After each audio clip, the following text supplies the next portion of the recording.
Hola, ¿cómo están? Bienvenidos a un nuevo capítulo de Conversaciones en la UPLA. En esta oportunidad nos trasladamos a la comuna de Petorca.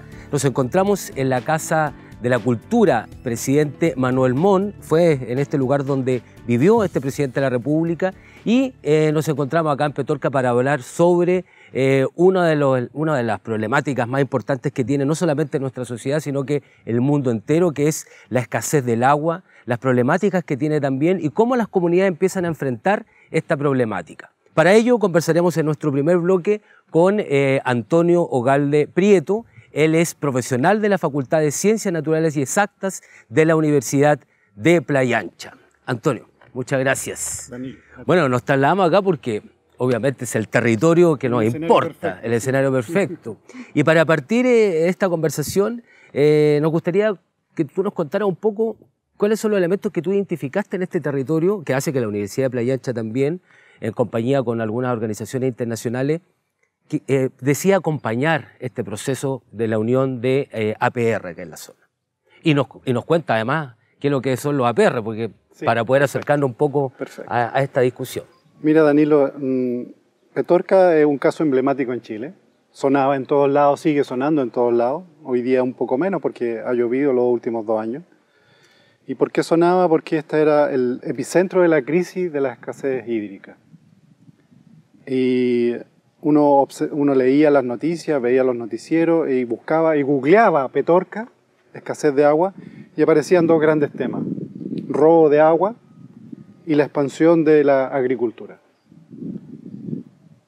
Y nosotros entonces vinimos a observar qué más que eso podía haber, y nos encontramos con un escenario que efectivamente estaba dado por una sequía muy prolongada, por una expansión de la fruticultura, especialmente el cultivo de palto, y por muchas denuncias de robo, expresadas sobre todo en los grafitis, en las murallas de Cabildo y de Petorca, no al robo del agua, y acusando a algunos personajes muy emblemáticos que han sido denunciados incluso en la justicia. Y encontramos una realidad un poco más profunda, otros elementos que no estaban visualizados, que nosotros dijimos, bueno, desde la universidad es importante ayudar a que se vean, porque si no, no vamos a encontrar solución.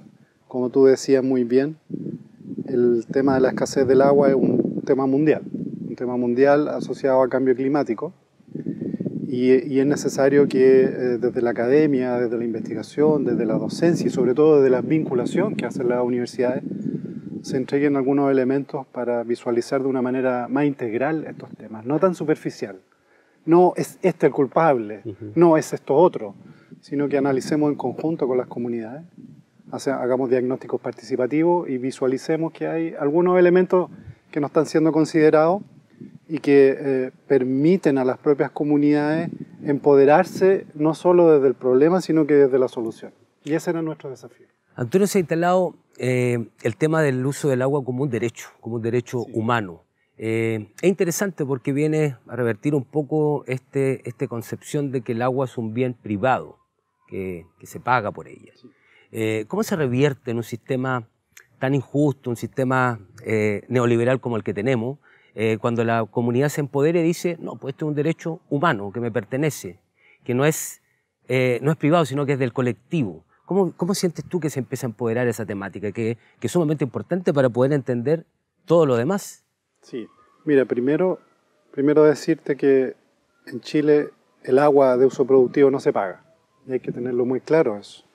El Código de Aguas que se dictó durante la dictadura, es interesante, en una dictadura, no podía ser de otra manera, implicaba que los derechos de agua son derechos perpetuos, entregados a perpetuidad y gratuitos. Que el Estado, entre comillas, mantiene la tuición, pero lo entrega a perpetuidad. Por lo tanto, le entrega a un privado el uso y dominio, el goce de esta agua como una mercancía. Entonces yo hablo del agua mercancía. ¿Ya? Y esta agua mercancía que permite ingresarla como un input en un proceso productivo, ¿ya? Como un recurso, claro, ya no como un bien común. Y cuando tú ingresas al agua como un recurso, dejas de considerar al derecho humano, porque los derechos humanos no son un recurso. No se intercambian. No se intercambian, no tienen un valor de mercado, son un derecho, efectivamente. Y por lo tanto, Eso permitió en Chile una expansión enorme de la agricultura y crear este concepto de Chile potencia agroalimentaria, que algunos consideran que es una locura, entre ellos yo, pero que concentró en las manos de grandes industriales de la agricultura y de las mineras y de las hidroeléctricas más del 90% de los derechos de agua del país. En esta cuenca más del 90% de los derechos están entregados a la fruticultura de exportación. Entonces, en ese marco es imposible hablar de derechos humanos. Y por lo tanto son permanentemente conculcados. Porque no es lo mismo un agricultor que vende sus productos en el mercado internacional y que obtiene rentabilidad y lucro por este producto, la capacidad que tiene de intervenir con el recurso, de hacer lobby, de hacer proyectos, de influir en la Corte, de influir en la DGA o en la DOH, de que se le hagan grandes obras. El Estado le hace las obras a los privados. Claro. Contra una comunidad que lo que quiere es tener agua de bebida como un derecho humano. Entonces, en ese marco es imposible considerar que el agua es un derecho humano, y por eso Chile no ha ratificado y no lo tiene en su legislación interna. Sí ha ratificado algunos mecanismos internacionales, convenciones de las Naciones Unidas, pero no lo tiene en su legislación. Entonces, ningún chileno puede reclamarle al Estado que no se está haciendo satisfecho su derecho humano al agua, porque no hay jurisprudencia. Sí, claro. ¿Te fijas? Entonces, es un tema súper complejo que ha sido poco visualizado y que hoy día está el intento de cambiarlo, pero no de cambiarlo revirtiendo el código de aguas de la lógica de sacar el agua como una mercancía y un recurso, sino que priorizando, entre comillas, el agua y dándole al uso humano la primera prioridad en una cuenca. Y esa es la forma en que el gobierno lo ha enfrentado, y yo creo que es una gran discusión para el proceso constitucional. O sea, yo creo que ahí las comunidades deben levantarse y exigir que efectivamente el agua deje de ser una mercancía y pase a ser un bien común, colectivo. Antonio, y en este acompañamiento que hace la Universidad de Playa Ancha, ustedes logran generar un diagnóstico, identificar algunas problemáticas, pero viéndolo desde el lugar positivo, que es interesante la propuesta que se hace desde este acompañamiento, es cómo se rescata la organización como valor fundamental, principal, para poder constituir en algún minuto elementos de defensa o que la organización como eje central para poder mantener un recurso. Después de ese diagnóstico, ¿cómo se fue implementando el programa y cuáles son los impactos que tú ves en la comunidad después de la implementación? Sí, mira, lo que nosotros primero hicimos fue tratar de compartir este diagnóstico que dices tú, hacer un diagnóstico participativo con la comunidad. Hicimos una asamblea, fue nuestra primera gran asamblea, y les preguntamos a la comunidad, ¿cuál es el gran problema que tienen ustedes? Y cada uno de ellos empezó a decir algo. Hicimos una votación y el primer problema, el principal, era escasez de agua. Entonces dijimos, bueno, hagamos un árbol de problemas. Identificamos cuáles son los efectos, y los efectos eran dramáticos. Desde cesantía, migración, dolor, pena, fue muy duro eso. Y luego veamos las causas. Y lo primero es los grandes agricultores, el código de agua, el modelo, la DGA, la usurpación de agua, el robo, pam. Todos menos uno. Todo menos uno, todo menos yo. Y de repente fue, bueno, pero ¿por qué los agricultores no los pasaron a llevar? Nuestras organizaciones son débiles. ¿Y por qué son débiles? Porque hay individualismo. ¿Y por qué hay individualismo? Porque hay ignorancia. ¿Y por qué esto? Y empezamos y llegamos a escarbar en la raíz de este árbol de problemas, y llegamos finalmente a algunos elementos muy basales que tienen que ver con valores, con la espiritualidad de la comunidad, con la cohesión de la comunidad, con los elementos que le dan resiliencia. Hicimos el árbol de soluciones, y abajo, como la gran solución, apareció solidaridad, trabajo en común, bondad. Apareció la bondad como a desarrollar en el territorio para superar el conflicto del agua. Y fue un tema súper potente, súper fuerte, y a partir de eso empezó a aparecer el concepto muy fuerte de solidaridad. Y toda la literatura sobre resiliencia habla que las comunidades que son capaces de soportar estos eventos traumáticos son comunidades que tienen una alta cohesión social, a partir de que hay redes en el territorio, hay acompañamiento, me pasa algo y yo puedo acudir a alguien, hay un Estado fuerte, hay transparencia, hay políticas públicas, pero hay solidaridad, redes. Y eso, entonces nosotros dijimos, bueno, con el Estado podemos hacer poco. Con la Constitución podemos hacer poco. Con el Código de Agua podemos hacer poco. Con los grandes agricultores quizás algo podemos hacer. Pero lo primero es fortalecer la base, la red que había en este territorio que estaba muy desmembrada. Los APR no trabajaban entre ellos. Y entonces nuestro norte fue constituir una orgánica. Y fue muy bonito porque en algún momento dijimos, ¿cuáles son los objetivos de esta orgánica? Ya que la habíamos creado. Y una dirigente dijo, la unidad de los APR. Y yo les dije, ¿la unidad política? Y se pusieron rojos. Y fue muy interesante, porque la palabra política, hay toda una carga de suciedad, de que la política es mala. Nos metieron eso en nuestro chip. Y entonces fue como, sí, eso queremos hacer, queremos unidad política. Y se creó esta unión de APR, que el presidente Álvaro, tú te lo has relatado también, de cómo ha ido avanzando en tener mayor poder en el territorio. Porque si antes los APR no podían compararse con los grandes agricultores, en algún momento yo les dije, ustedes son el 70%, representan, abastecen de agua al 70% de la comunidad de Petorca. Ustedes pueden elegir al alcalde, a los concejales, a los diputados e influir en la senatorial. Tómense ese poder. Y cuando tengan ese poder se van a poder sentar a la mesa a dialogar. Porque un diálogo desde el agua mercantil, ¿y por qué yo te voy a ceder un derecho que es perpetuo y que es mío y que además yo trabajé, hice mi pozo, construí, invertí y tú quieres que yo comparta esto que es mío? No, no lo voy a compartir. Salvo que yo tenga un desarrollo espiritual y desarrollar la empatía y la solidaridad, cosa que no ha pasado en este territorio aún. Entonces lo que había que hacer era equilibrar los poderes. Y el trabajo nuestro ha sido durante un año es intentar generar elementos para impulsar la solidaridad, como la construcción del Banco Solidario de herramientas y materiales, como el Banco de Semillas, como la propia Unión, y desde ahí nos hemos desplegado.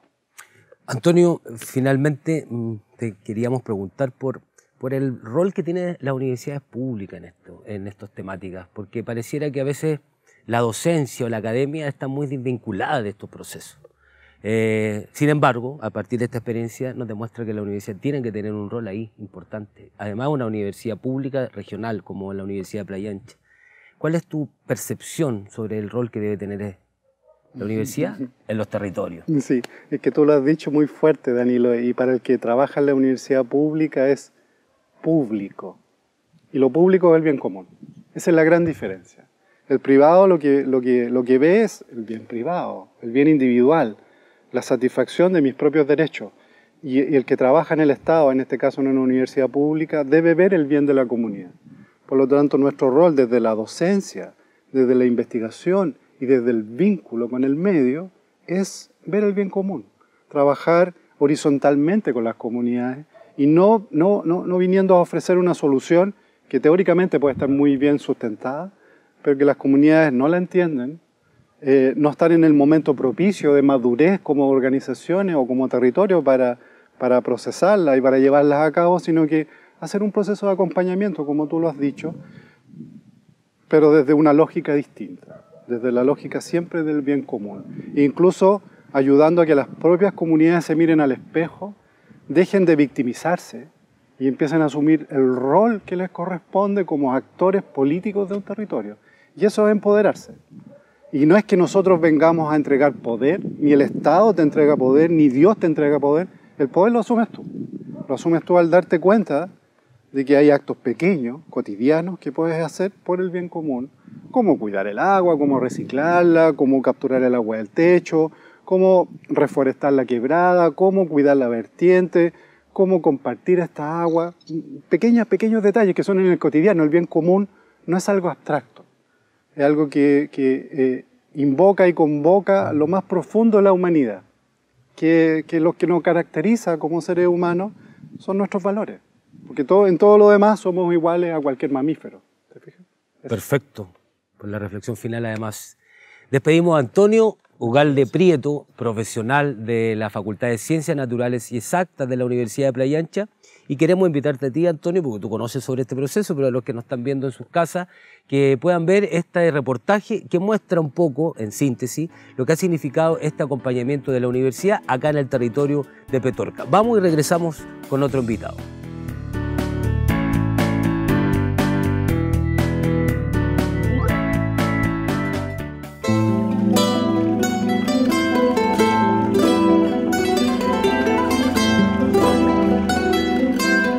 Nosotros con un grupo de profesores de la universidad vinimos a Petorca hace unos 2 años atrás y fue muy impresionante la vivencia de encontrar un territorio con mucha frustración, mucha rabia, mucho dolor, que se expresaba en los rayados que uno encontraba en las calles, en los muros de esta localidad, contra el robo del agua, contra la corrupción, contra la injusticia que vive mucha de esta gente, que por un modelo productivo y por el código de agua se encontraron sin agua. Además que se enfrentaron a una sequía de cerca de 10 años, donde el Estado no tenía las capacidades para enfrentarla, más bien se enfrentó a la emergencia, pero no las causas estructurales de ella. Y nosotros como universidad pública decidimos venir y tratar de apoyar, contribuir a intentar cambiar las condiciones que generan la escasez de agua.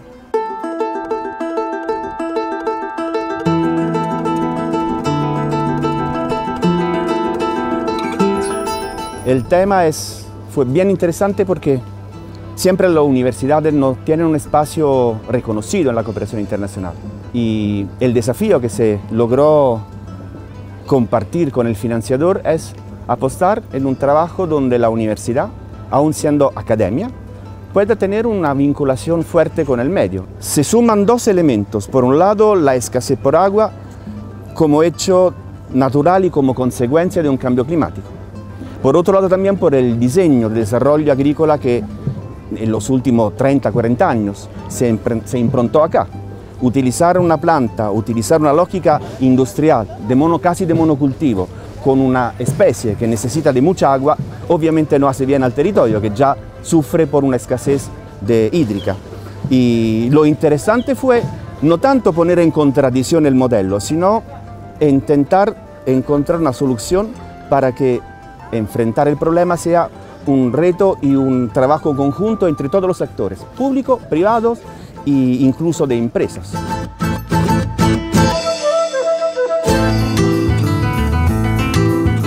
Una iniciativa bastante buena, una iniciativa bastante productiva, porque nos permitió tener acceso a conocimiento un poco más técnico y un poco más detallado de muchas cosas que conocíamos, pero que a la vez desconocíamos. El tema de calidad del agua, también el tema de ver la forma de organizarse para poder conseguir algún objetivo en común, ver desde otro punto de vista el problema y plantear el planteamiento de soluciones totalmente distintas a las que uno objetivamente puede tener dentro de su localidad, de su medio. Pudimos contactarnos con la Universidad de Playa Ancha. Tuvimos el primer contacto con Antonio, que llegó a la cooperativa de agua potable de la calle Hierro Viejo. Le comentamos lo que estábamos haciendo y él me comentó de este proyecto que venía. Un día me llamó y me dijo, ¿sabes qué? El proyecto se aprobó. Vamos. Y fue el tomarnos de la mano y empezar a caminar. Y intentábamos así como, además que teníamos rabia, teníamos pena, y porque no teníamos agua, pues. Entonces, y los chiquillos dijeron, ¿saben qué? Hay agua, pero hay que distribuirla bien. Hay que volver a buscar el agua en las quebradas, hay que recuperar el entorno. Tenemos que conversar, tenemos que trabajar el proyecto y visitar a los APR y ver la calidad del agua que estamos tomando. Bueno, de los principales resultados es la conformación de una red agua, una red en que trabaja en conjunto los problemas de escasez hídrica, que aborda tanto temas de calidad de aguas, como también la gestión por mejorar la infraestructura de los sistemas de agua potable rural. Este es un tema de desarticulación muy profunda, tanto en la institucionalidad como en la comunidad. Ha habido mucho dolor y mucha frustración debido a la falta del acceso al agua. La acción debe estar orientada hacia el acceso al agua, el acceso digno al agua, la seguridad hídrica y la restauración de los ecosistemas que han sido brutalmente degradados por la agricultura y otras actividades extractivas en la cuenca.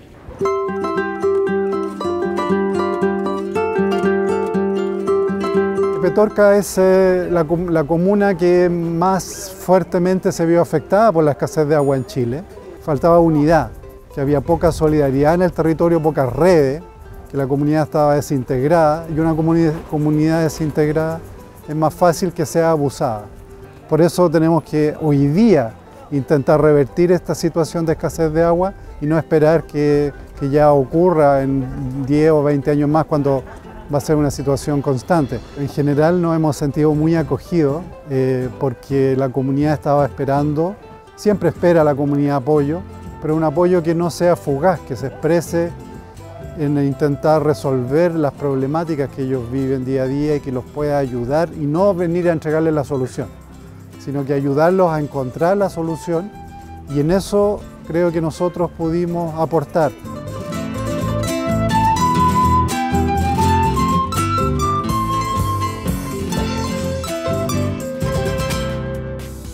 Y continuamos en Conversaciones en la UPLA desde la Casa de la Cultura Presidente Manuel Montt. Nuestro siguiente invitado es alguien que conoce mucho la zona, este territorio. Él es Álvaro Escobar Pastén, es presidente de la Unión APR de la cuenca Río de Petorca. Álvaro, muchas gracias. En primer lugar queremos preguntarte por este territorio que al parecer es un territorio mágico, pero que también ha sufrido mucho durante los últimos años. Sí, fíjate que bueno, tenemos una comuna de leyenda, una comuna con mucha historia. Estamos en la zona más al norte de la quinta región, somos una de las comunas más extensas de la región y liderábamos el ranking además peor de la sequía, por muchos años de la sequía. Pero como tú puedes ver hoy día estamos contentos, una comunidad que agradecida porque hemos tenido lluvia, nos ha cambiado el aspecto del paisaje, tenemos esperanza, la gente está más contenta. ¿Y qué implica que la comunidad se junte? ¿Y qué implica también esta unión de APR que empieza a parecer tener como resultados concretos a partir de una crisis muy compleja que vive la comuna con la escasez de agua? Mira, es importante rescatar eso que tú estás diciendo porque cuando hay crisis siempre hay algo que como algo que se dispara. ¿Sí? Generalmente son cifras negativas, la población está triste. En el caso nuestro, yo creo que hoy día tenemos que hablar de la sequía, pero hablar de la sequía con una respuesta positiva de la comunidad, en donde se concreta una oficina de asuntos hídricos, está conformada una unión de APR, la unión de APR es la unión del agua potable rural. Eso es la respuesta que debe dar la comunidad frente a un problema. Creo que hoy día... y me tomo así como bien mías las palabras y de todos mis compañeros de los APR, en donde supimos confrontar la problemática uniéndonos. Comprendimos que si nos uníamos esto podía resultar. Y así ha resultado. Hemos tenido acompañamiento de la municipalidad, de la Universidad de Playa Ancha, de un organismo internacional. Y fíjate que nos ha resultado la cosa. Se puede. Es importante comentarles que se está inaugurando una oficina también, a propósito de lo que dice Álvaro, donde la comunidad se empodera y logra instalar una oficina. Debe ser una de las pocas a nivel nacional que se instala con una comunidad absolutamente empoderada. Sí, eso es, como te comentaba, creo que el hecho de que cuando tú estás en una crisis como la que teníamos nosotros, llegaban aportes, llegaban ayudas, pero estaba todo difuso. No teníamos un lugar base. Al conformar la unión, podemos nosotros evaluar lo que necesitamos, ir al punto exacto y los requerimientos correctos que se necesitan para la comunidad. En este momento no podemos perder fondos, no podemos distribuir elementos que lleguen sin base. Entonces, tenemos un catastro de todos los servicios, tenemos un catastro de todas las comunidades, de cuántos servicios son. Entonces, con esa información se elevan solicitudes directas al municipio, a la DOH, a la DGA, pero encauzados por esta Oficina de Asuntos Hídricos con la comunión de APR. Creo que ya no somos uno disperso. La voz de todos, que apoyan a los demás APRs que están con problemática. Álvaro, nos gustaría conocer un poco en qué se traducen estas experiencias de los APR, porque hay experiencias a lo mejor significativas en distintos sectores, el Manzano o distintos sectores de la comuna de Petorca. ¿Cuáles podrían ser algunos ejemplos que digan, aquí la comunidad se organizó y desarrolló esta experiencia? Sí, por supuesto. Bueno, como te comentaba, el tema de la unión de APR es un resultado concreto y definitivo para nuestra comunidad, en donde tenemos hoy día un lugar en el municipio que se traduce en una oficina de asunto hídrico. Creo que es un tema, no sé si será única en el país. Eso. Respuestas significativas en la sequía, en donde los recursos directamente vinieron a las comunidades. Es más, te puedo decir que los excedentes que quedaban, que no fueron utilizados por el municipio, nos fueron y nos consultaron como unión qué servicio o qué necesidades teníamos los servicios con urgencia para poder entregar. Se hizo un listado y efectivamente esos recursos se entregaron directamente a la comunidad. ¿Te das cuenta? Si no hubiésemos estado como unión, hubiesen consultado alguno otro que APR y no llegan los recursos como se necesita. Pero tenemos también, APR, el Pedernal, el Francés San Ramón, Las Palmas, en donde todos estos se han hecho proyectos y de alguna forma, si tienen alguna problemática, la Unión ha ido y lo ha apoyado. Por ejemplo, en el sector del Pedernal tenía un problema con CONAFE, con la comunidad. Tuvimos reunión en la municipalidad, tuvimos reunión con el delegado provincial de la sequía y trajo a la gente de CONAFE y nos juntamos en el salón cultural y hablamos de la problemática que teníamos. Entonces, esas son respuestas, así se empieza a trabajar. ¿Te das cuenta? En donde ya podemos todos juntos una problemática común, la trabajamos y vamos viendo la respuesta. Álvaro, ¿y cómo se compite contra el individualismo, el egoísmo de repente que en estas situaciones pasa? Es como, yo quiero el agua, es como un bien privado más que un bien público. Entonces, o como se entiende por lo menos hoy día. Entonces, hay un conflicto permanente ahí de la propiedad privada frente al agua. ¿Cómo se enfrenta esa problemática para poder levantar una organización consistente y que permita a la larga concretar algunos proyectos y experiencias? Mira, hoy día hemos dado un paso enorme porque si tenemos la Oficina de Asunto Hídrico, podemos tener el catastro directo de cuántos son los derechos de agua que tiene cada APR constituido. Junto con eso vamos a tener que ir caminando y llegar a un acuerdo y de algún momento sentarnos con el tema agrícola, que son nuestros vecinos, los que generalmente, o la mayor parte, hemos tenido problemas.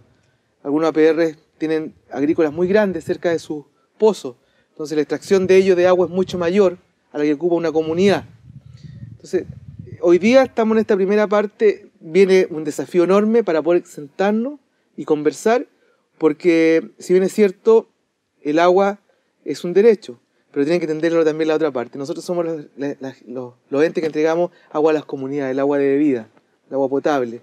La otra agua es productiva, también es buena por el tema de economía del país, economía de la comuna, damos trabajo, se da trabajo en la agrícola, pero tenemos que llegar a conversar, tenemos que llegar a acuerdos, en donde a lo mejor prime la solidaridad del gran agricultor y diga, ¿saben qué? Yo este pozo puedo entregarte una cantidad de litros, estoy haciendo a lo mejor un sueño, pero se puede lograr. Si hoy día antes no teníamos esto y no teníamos la oficina, ¿por qué no soñar también en eso? Pues llegar a un acuerdo con la grande agrícola y poder que el empresario entienda que también sus trabajadores son parte de esa comunidad y que también necesitan el agua. Tú precisamente hablabas de este otro lugar que son los agrícolas.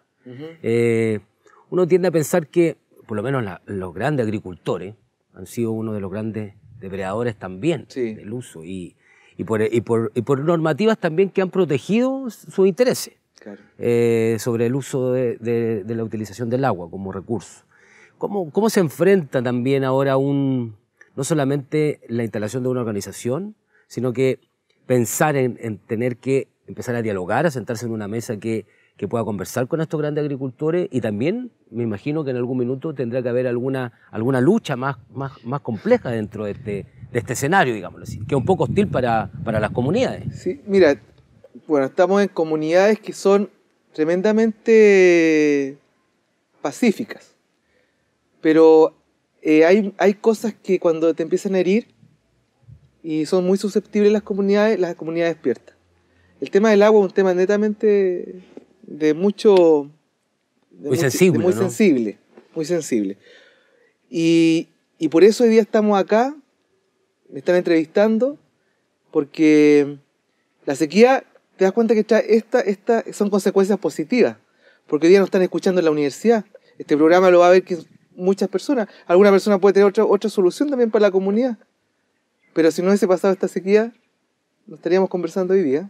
O sea, lo concreto tú planteas, Álvaro, que la sequía se transformó en una oportunidad también, una oportunidad de organización, de poder reflexionar, de juntarse como vecinos, porque te quería preguntar en esa misma línea, ¿cuál es el valor que tú le entregas a la organización desde el punto de vista humano, que es tan importante? Es que mira, la base de nuestra organización es como la solidaridad entre los APR. Porque cuando se comparte un dolor, no te duele tanto como cuando tú tienes el dolor solo. Aquí teníamos un dolor enorme por la sequía.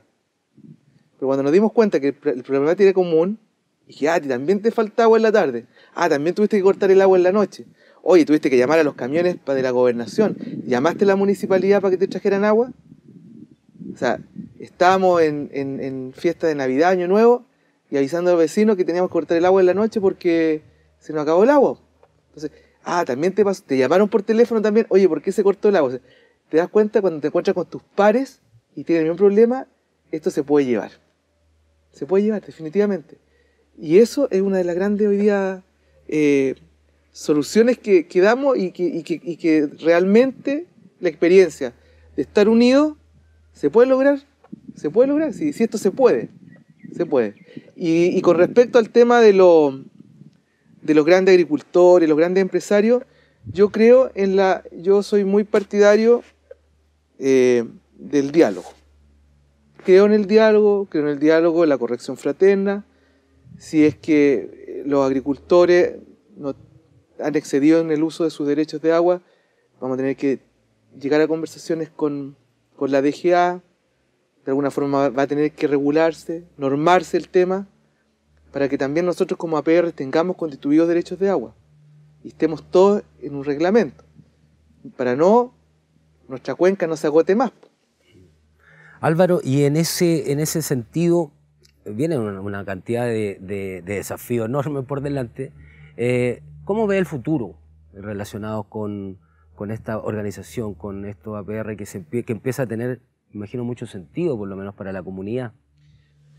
Mira, yo soy bien optimista en este sentido porque hoy día la inauguración de nuestra oficina estaba la mayor parte de los servicios APR, los que se excusaron por tema de la hora y el tema que trabajan, los dirigentes. Porque además los dirigentes pues, son personas que son ad honorem, son gente que son comprometidos con su comunidad y se la juegan por su servicio. Hemos ido avanzando y en ese avance nosotros somos optimistas porque vemos el compromiso que tienen los demás servicios con nosotros. En el sentido que se ponen la camiseta. Convocamos a reuniones. Con AFE el otro día somos 25 servicios, habíamos 18. Entonces hay respuesta de la comunidad. ¿Por qué? Porque de alguna forma hay credibilidad. Hemos caminado juntos, la universidad ha sido un apoyo fundamental, hemos permanecido. Y eso hay que valorarlo. Porque cuando viene una institución de afuera y ve estas comunidades que a lo mejor no quieren participar, porque a lo mejor también están desesperanzados. A lo mejor vinieron muchos antes y a lo mejor contaron muchas situaciones de soluciones. Pero hoy día hemos caminado ya un año. Y ven cosas concretas. Y hay cosas concretas. Cosas concretas, o sea, si ustedes le preguntan, y no es porque yo sea el presidente de la Unión de APR, pero si van ustedes a un sector, al sector que hay de la comuna donde hay una APR, consulten. Y los reto a eso, consulten cómo ha ido el trabajo con la universidad, cómo ha ido con el trabajo con la Unión, y les van a comentar qué es lo que está pasando. Finalmente, Álvaro, yo te preguntaba al principio de esta conversación sobre lo mágico de este territorio. Hace pocos días atrás hubo 3 días de lluvia intensa. Sí. ¿Qué pasa cuando suceden estos tipos, cuando la naturaleza les da una esperanza y dice, bueno, aquí hay agua, lo que necesitan? ¿Qué sucede en la comunidad? Mira, primero todos ven televisión, por lo tanto todos están pendientes del tiempo. TV Tiempo, todos los canales ahí, no le vamos a reclamar ningún canal, pero todos saben y de que a qué hora va a llover y nos anuncian que esperemos el frente, pero la gente, sabes tú, que de repente es escéptica porque dice, no, que va a llover. Claro. Pero cuando empezó a llover estos días, que fueron 3 días de lluvia, después estábamos preocupados porque la verdad que llovió, partió a la 1 de la tarde, llovió toda la tarde, toda la noche y todo el otro día, entonces la gente se recordaron los tiempos de antes, el recuerdo. Entonces, es súper lindo, súper mágico, ¿sabéis por qué? Porque antes cuando llovía en estos pueblos, si llovían estaban todas las orillas del brasero, estaban los abuelos, estaban los papás, hay muchos que ya no están. ¿Te das cuenta? Mira lo que sirve la lluvia, para volver a las raíces, para acordarse de los que son parte de la familia, para la tradición. O sea, te das cuenta, la lluvia trae no solamente la añoranza, no solamente te trae el futuro, que bueno, que vamos a tener. Estoy seguro que los viejos ya están viendo el tema de los terrenos que van a cosechar en su chacrita, en su huerto. Los pozos están de sus casas ya con agüita. Entonces, hay una proyección. Espera una lluvia a lo mejor en junio, en julio, en agosto. Y ahí se van a arreglar. Tenemos nieve en la cordillera. Tenemos buena nieve. Estoy seguro que los crianceros para allá, para la cordillera, para el Sobrante, para el Penar, están contentos los viejos porque saben que va a haber pasto para las cabritas. Entonces, esto es como una gota de lluvia, es como una bola de nieve. Sabemos que esto va avanzándose. Y si empieza a llover, esto se mejora cada día. Y lo ves en la comunidad, la gente está contenta. La gente está muy contenta. Es importante eso lo del equilibrio, porque en el fondo la comunidad organizada recibe este regalo de la naturaleza también. Claro. Puede tener varias interpretaciones. No, y lo otro que la gente también aprendió, a cosechar agua. Porque dentro de todas estas cosas vino de esto apoyo de la universidad, del organismo internacional, vino educación con respecto al tema del agua. Cómo podíamos cosechar el agua. Entonces, yo creo que hoy día toda la gente, en todas las casas, está colocando en las bajas de agua unos depósitos para ir acumulando para después regar las plantas. Y eso nos ayuda en el consumo. Claro. Enormemente. Bien, pues muy interesante tu opinión. Además, en este territorio que está bastante verde por lo demás lo que vemos acá, producto de esta lluvia intensa, queremos agradecer tu tiempo. Muchas gracias por venir a Petorca. Por aceptar esta invitación de este programa Conversaciones en la UPLA, donde tratamos de instalar esta temática, sobre todo hoy día, sobre el tema de la escasez, que no solamente pasa en Petorca, sino que es un problema que nos tiene que llamar a la reflexión a nivel, no solamente a nivel nacional, sino que también a nivel mundial. Despedimos desde acá, desde la Casa de la Cultura, presidente Manuel Montt, este nuevo capítulo de Conversaciones en la UPLA. Puede revisar este programa en www.uplatv.cl. Nos encontramos en otra oportunidad.